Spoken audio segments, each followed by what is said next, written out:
Hello hi everyone. ఈరోజు కథ బుద్ధి ఎవరిది.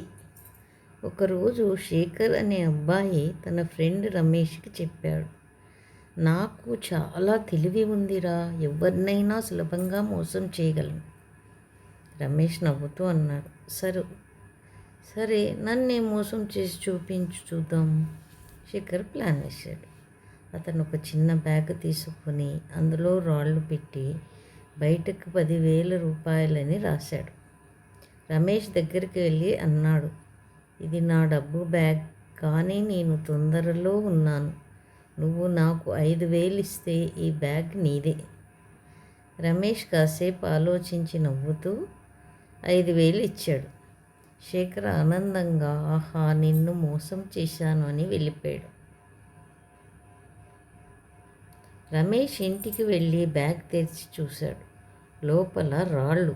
అతను నవ్వుతూ అన్నాడు, అబ్బా ఇది నన్ను మోసం చేశాడనుకుంటున్నాడు. మరుసటి రోజు ఇద్దరూ కలిశారు. శేఖర్ గర్వంగా, నిన్న ఎలా మోసం చేశానో చూశావా? రమేష్ కూల్గా అన్నాడు, నువ్వు నన్ను కాదురా, నిన్నే మోసం చేసుకున్నావు. శేఖర్ అదెలా? రమేష్ నవ్వుతూ, నేను నీకిచ్చిన 5,000 కూడా నకిలీ నోట్లు.